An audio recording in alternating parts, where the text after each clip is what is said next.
Graça e paz, amados, eu sou Denis Bofarin, seja muito bem-vindo a este canal. Bom, antes da gente começar esse estudo, que ele hoje está um pouco diferente, está um pouco mais histórico, pois vamos ler algumas cartas de Flávio Joséfo, alguns relatos muito interessantes. Mas antes de começar, eu quero fazer um pedido aqui para algumas pessoas que talvez não gostam do conteúdo desse canal ou que não gostam de algumas coisas. Se você acha que esse canal é muito confuso, qualquer coisa do tipo não concorda com os conteúdos desse canal, pode ficar tranquilo, se desinscreva do canal, assista outros canais que você acha melhor, que você consegue entender melhor, que você tem um melhor entendimento.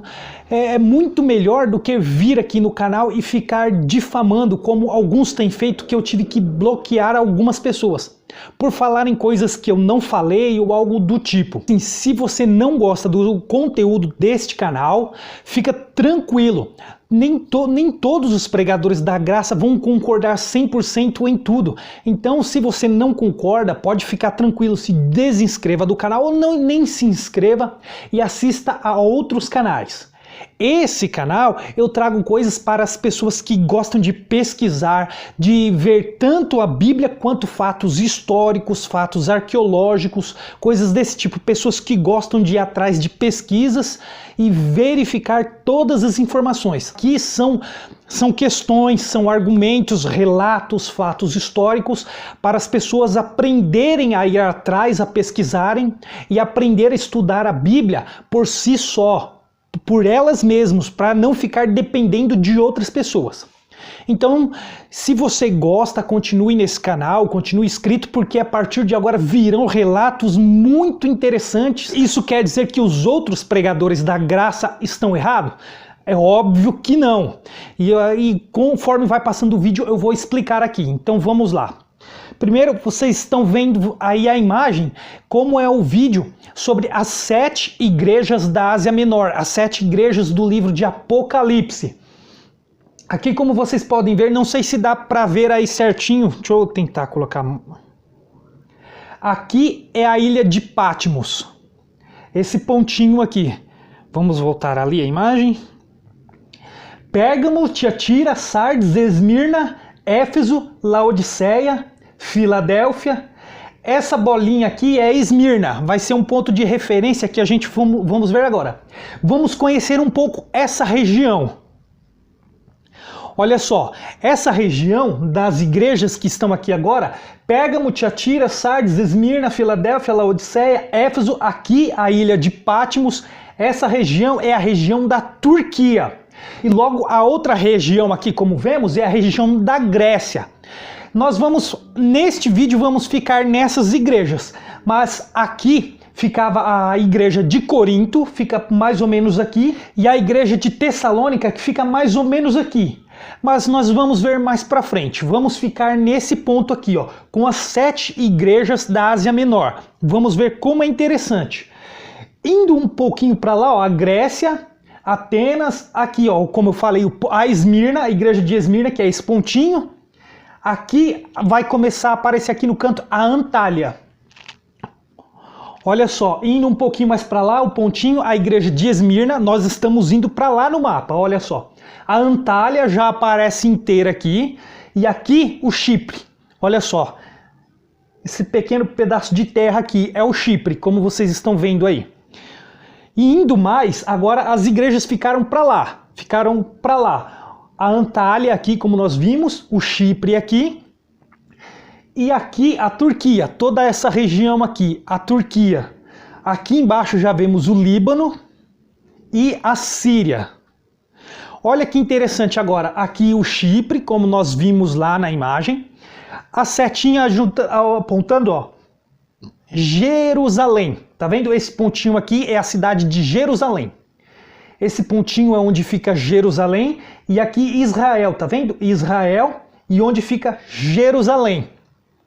A Jordânia, Beirute, Líbano aqui, Damasco, Síria, aqui para cima vai ficar Antioquia.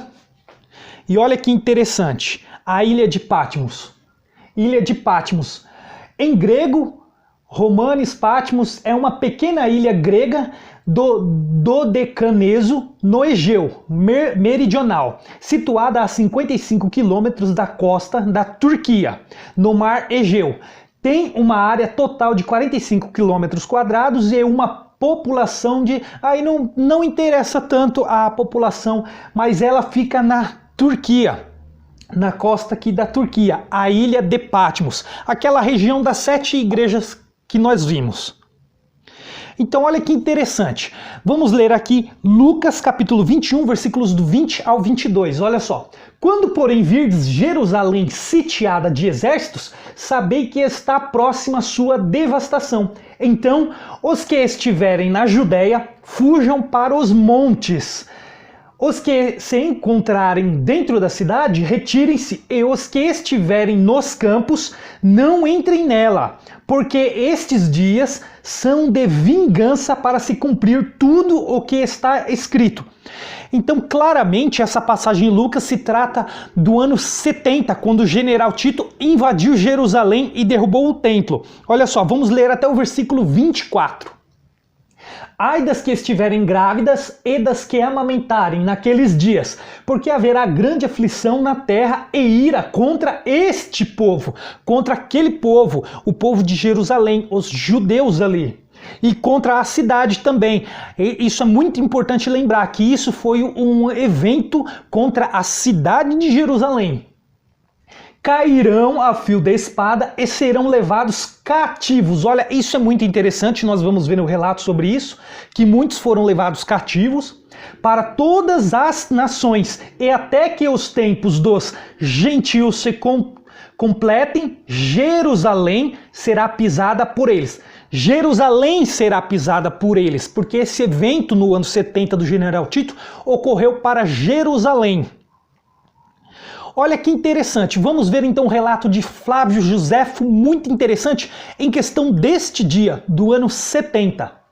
Quando Jesus fez esta profecia, a vida em Jerusalém era de paz e prosperidade. Isso se retratando quando Jesus fez a profecia, quando ele citou aquilo que estava escrito em Lucas. As crianças brincavam alegremente nas ruas da cidade, os anciãos conversavam animadamente nas praças, o comércio abria as suas portas para atender rotineiramente os seus clientes. Tudo em Jerusalém estava na mais perfeita ordem. Na visão de Jesus, porém, um dia esta cidade tranquila e agradável de viver seria cercada pelos exércitos inimigos, que era Roma. Continuando ainda, essa mesma... A profecia foi feita nos últimos meses do ministério de Cristo. Ele afirmou para os discípulos que quando Jerusalém fosse cercada pelos exércitos inimigos, era a hora de sair, de fugir do lugar. Vamos ver que ali foi a fuga dos cristãos. Quem estivesse fora não deveria fazer planos para entrar, e quem estivesse no campo não deveria voltar para casa, e os que estivessem em suas casas, na cidade, deveriam fugir. Os que estivessem na cidade, nas suas casas na cidade, deveriam fugir. A questão, porém, era: como vamos conseguir fugir se a cidade estará cercada pelos inimigos? Um evento foi muito importante para que isso tivesse ocorrido. E vamos ver agora. Olha que interessante. Deus, porém, não deixou os primeiros cristãos sem orientação. Ouça essa surpreendente revelação. Ao meio da noite, uma luz sobrenatural resplandeceu sobre o templo e o altar. Isso aqui já é um relato de Flávio Joséfo. Ao meio dela resplandeceu sobre o altar. Sobre as nuvens, ao pôr do sol, desenhavam-se carros e homens de guerra reunindo-se para a batalha. Os sacerdotes que ministravam à noite no santuário aterrorizavam-se com os sons misteriosos. A terra tremia e ouvia-se multidão de vozes a clamar: partamos daqui. A grande porta oriental, tão pesada que dificilmente podia ser fechada por uns 20 homens, e que se achava segura por imensas barras de ferro fixada profundamente no pavimento de pedra sólida, abriu-se à meia-noite, independente de qualquer agente visível. Olha ainda que interessante, Deus nunca deixa os seus filhos sem aviso. Quanto tempo foi gasto com sinais que todos viram, sendo que, infelizmente, a grande maioria não deu a mínima importância. O general Céstio tinha ido à Palestina para sufocar uma rebelião dos judeus contra Roma, porém foi obrigado a retornar imediatamente à Itália para assumir o trono que estava vago pela morte prematura de Nero. Então foi quando Nero ele se suicidou. Então o general Céstio ele teve que voltar para a Itália. Esta foi a razão de ter abandonado misteriosamente o cerco a Jerusalém. Enquanto os soldados inimigos se retiravam e os soldados judeus saíam em perseguição aos romanos, os cristãos lembraram-se da profecia de Cristo. Cada um arrumou os seus pertences, filhos se despediram dos pais, maridos da sua esposa, esposa de seus maridos, famílias inteiras deixaram para trás a sua casa, os seus negócios, os seus vizinhos, e amigos e parentes. Era a hora indicada por Jesus para sair. Eles não podiam olhar para trás. A fuga estava na mente de todos. Eles atravessaram o Jordão e se refugiaram na cidade de Pela, localizada no meio das montanhas, justamente onde ele falou para fugir para os montes. Ao leste do Jordão e a uns 30 quilômetros ao sul do Mar da Galileia. Um ano mais tarde, Céstio enviou o filho dele, Tito, para concluir o trabalho que havia começado e não pudera terminar. Assim, no ano 70, Tito cercou a cidade e o flagelo de fome atingiu os moradores e visitantes de Jerusalém. O lugar estava cheio de peregrinos e a comida disponível desapareceu rapidamente. Os couros dos cintos, as sandálias e tudo o que podia ser usado como alimento foi consumido. Raízes e cascas de árvore eram disputados pelos famintos. Milhares morreram de fome durante os meses de cerco. Joséfo diz que mais de 1 milhão de pessoas pereceram durante aquela destruição e mais de 97 mil foram levadas cativas para Roma. Então olha só, mais de 97 mil foram levadas cativas para Roma. Cativas, justamente o que está escrito em Lucas. Eles foram levados cativos. Aqui ainda ele relata assim: João de Gischala escapou com uma grande multidão do recinto do templo para a cidade alta, na colina ocidental. Outros fugiram para o palácio de Herodes com suas fortes torres. De novo, os sapadores, a artilharia e as máquinas de demolição de Tito puseram em ação sua brilhante técnica de assédio. Em setembro, também esses muros foram abatidos. Foi conquistado o último baluarte. A resistência estava definitivamente vencida. Agora, olha só, vamos ver um relato muito interessante de Plínio sobre o que ele fala sobre este dia, sobre o ano 70, sobre essa investida do general Tito. Olha que interessante. Que miséria para a qual a mais infeliz cidade tem sofrido nas mãos dos romanos, que entraram com fogo para limpar. Olha que interessante, ele vai falar que eles entraram com fogo para limpar, mas era uma figura de linguagem. E como, olha que interessante. Profundamente as poluições internas. Uma pergunta, né? Por que tu não és mais o lugar de Deus e nem pudeste sobreviver, tornando-se antes um sepulcro para os corpos de teus próprios filhos, e convertendo o santuário em um ossuário de guerra? Quem não sabe o que os escritos dos antigos profetas e do oráculo pronunciavam contra esta infelicidade e que agora está para ser cumprido? Eles profetizaram o dia de sua queda, o dia em que alguns homens começariam o massacre com os da própria terra. E não estão a cidade e o templo cheio de mortos? É Deus então quem a si mesmo está trazendo com os romanos fogo para a purificação do seu templo e está acabando com a cidade tão cheia de poluições. Este relato aqui é de Plínio e olha as palavras que ele utiliza.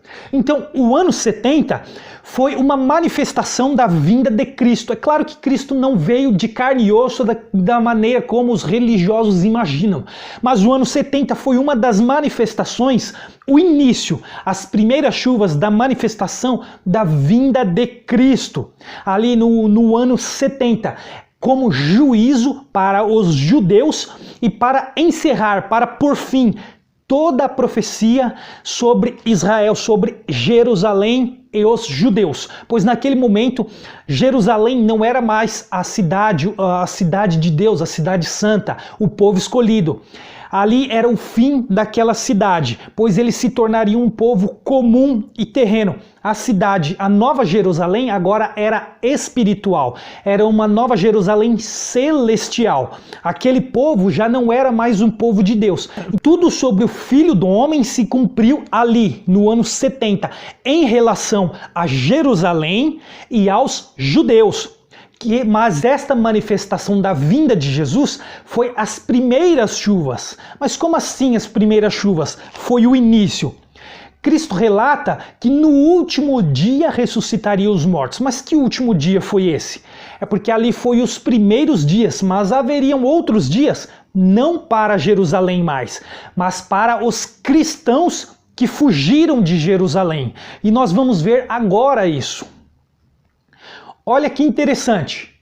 Para as primeiras comunidades, porém, ainda que de imediato não tenha sido percebido, foi uma libertação de Jerusalém.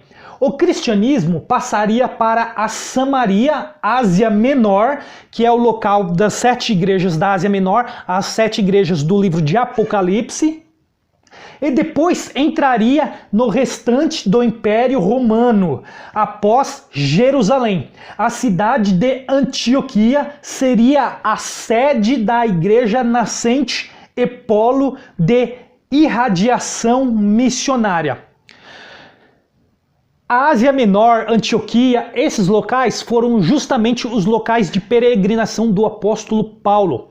Paulo, quando fugiu de Jerusalém, ele passou por estes lugares, fundando ali as igrejas, então que ele enviava as cartas dele, as cartas de Paulo. Mas é como eu disse, não vou colocar muito as igrejas dele neste vídeo. Este vídeo vão ser mais relacionados sobre as 7 igrejas do livro de Apocalipse.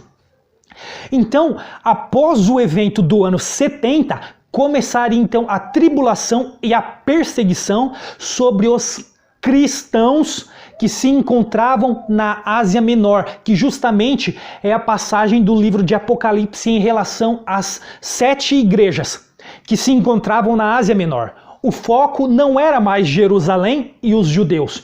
O foco agora era os cristãos. E a perseguição dos cristãos, que duraria do ano 135, depois da morte do apóstolo João no ano 103, então este passaria a ser o foco, que duraria até o ano 312, onde Constantino vê um sinal no céu. Mas é claro que logo após o ano 70, houve uma outra guerra judaico-romana dos próprios judeus, no ano 115 ao ano 117, que chamou de Guerra de Quitos. E após este evento também, no ano 135, uma outra guerra judaico-romana, com Bar Kokhba. Os judeus depositaram em Bar Kokhba o título de Messias. Os judeus, eles acreditavam que esse Bar Kokhba foi o Messias prometido das profecias, dos profetas. Mas neste momento, Jerusalém, os judeus já não eram mais o foco, e sim eram os cristãos que haviam fugido. Então, muitos estudos traz que o livro de Apocalipse, ele pode ter sido escrito no ano 90, quando João esteve preso na ilha de Patmos, que nós vimos ali no começo. E sim, isso faz sentido. É o que eu falei, muitos pregadores da graça não vão concordar com o que eu vou falar a partir de agora. Mas eles estão errados? É como eu disse, não, eles não estão errados. A cada dia que passa nós aprendemos informações novas. E este é uma delas em que nós devemos dar crédito e estudar a fundo, para ver realmente se realmente é assim. Vimos que o ano 70 foi para judeus e para a cidade de Jerusalém. Os cristãos fugiram. E após isso, o apóstolo João ele pode sim ter escrito o livro de Apocalipse na ilha de Patmos. E agora o foco seria as 7 igrejas do Apocalipse, da Ásia Menor. E olha que interessante ainda. Aqui vamos ler um relato em Atos dos Apóstolos, capítulo 11, versículos do 26 ao 28. Tendo-o encontrado, levou-o para Antioquia, que ficava próximo da Ásia Menor ali, no caminho lá de Jerusalém, lá para a Ásia Menor. E por todo um ano se reuniram naquela igreja e ensinaram numerosa multidão. Em Antioquia foram os discípulos pela primeira vez chamados cristãos. Olha que interessante, naquele momento os discípulos de Jesus foram pela primeira vez chamados de cristãos em Antioquia. Naqueles dias desceram alguns profetas de Jerusalém para Antioquia e apresentando-se um deles chamado Ágabo, dava a entender pelo Espírito que estava para vir grande fome por todo o mundo, a qual sobreveio nos dias de Cláudio. Do imperador Cláudio se sobreveio este dia de fome. Como o próprio Jesus também, ele havia dito também que haveria fome, guerras, mas não é o assunto que eu quero tratar aqui. Então olha só, os discípulos já começaram a ser chamados de cristãos.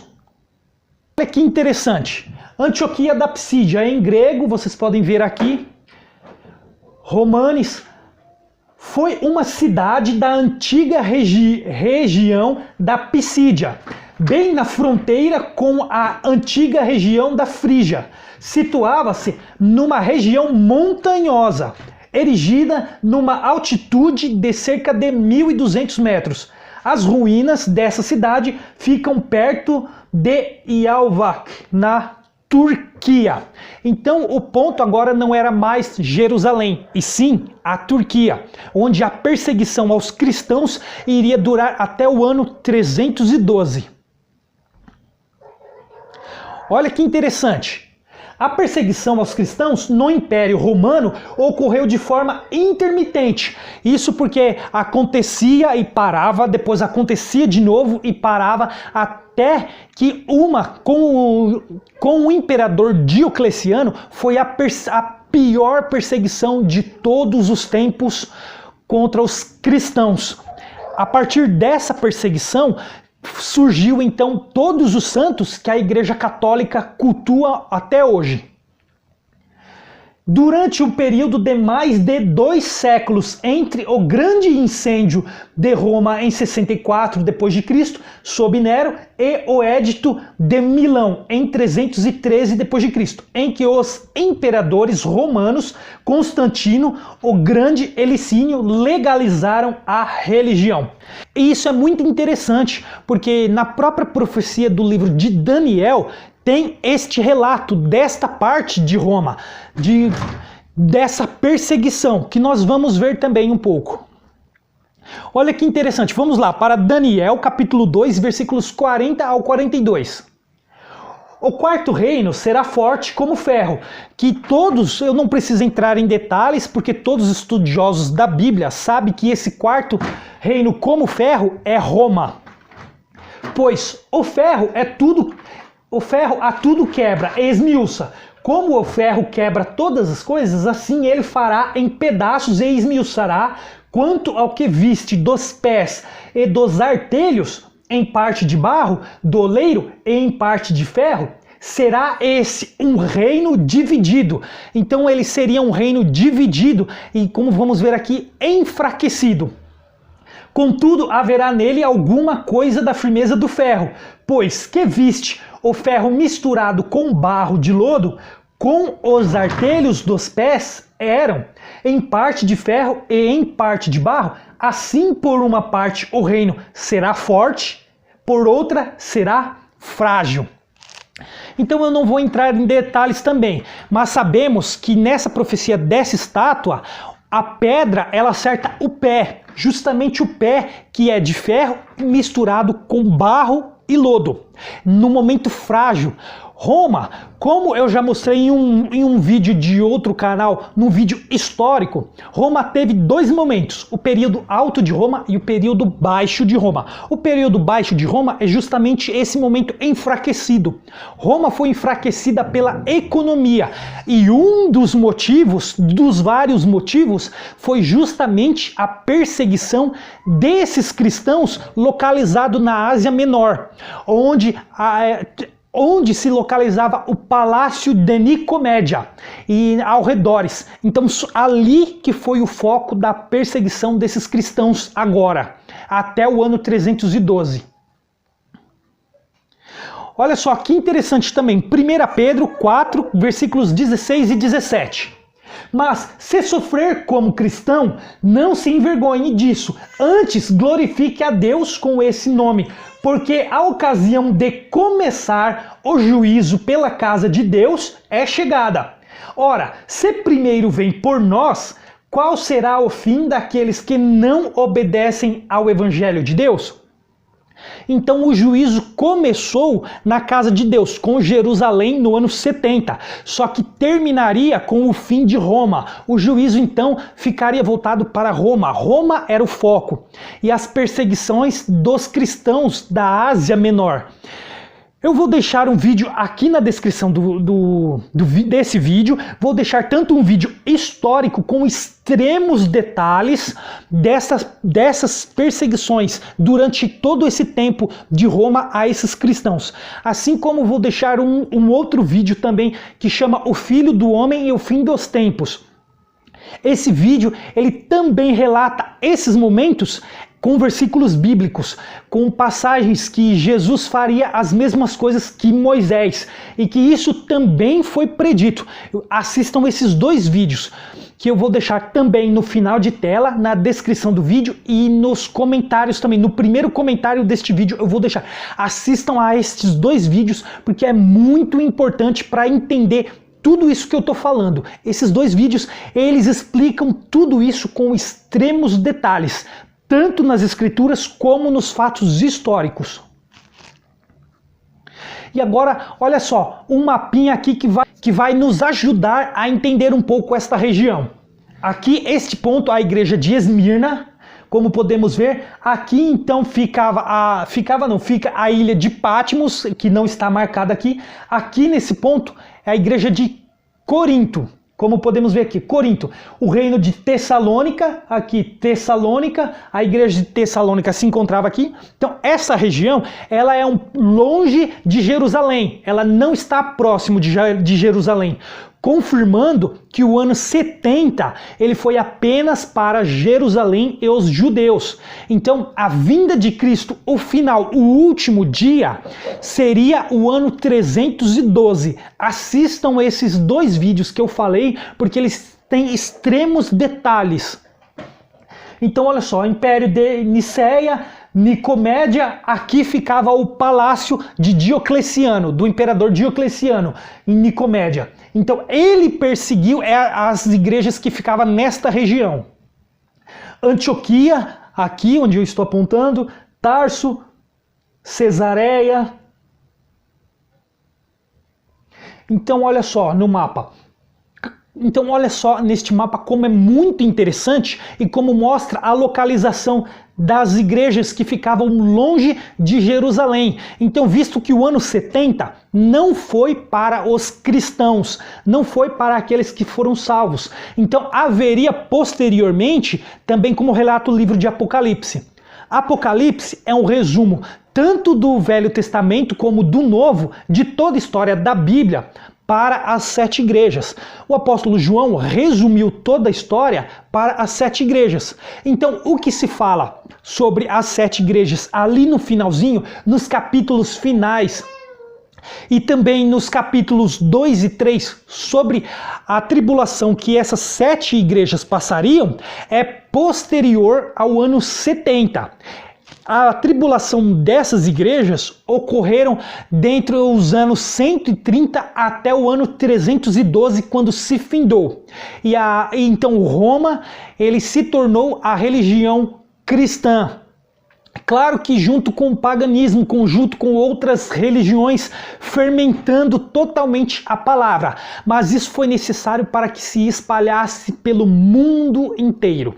Então, eu espero que você entenda este vídeo, pesquise, confirme todas as informações deste vídeo, porque são muito importantes. Vá atrás de mais informações, porque isso vai clarear muito a sua mente, os seus estudos. E é um estudo muito rico e muitas informações que muitos não têm acesso ainda, mas que faz parte do nosso evangelho, do evangelho da graça em que nós pregamos. Esta parte que que não é falado, que não se é ensinado, ainda faz parte das escrituras. Então eu espero que você tenha entendido, eu espero que você tenha gostado. Então eu vou ficando por aqui e te espero no próximo vídeo. Até lá!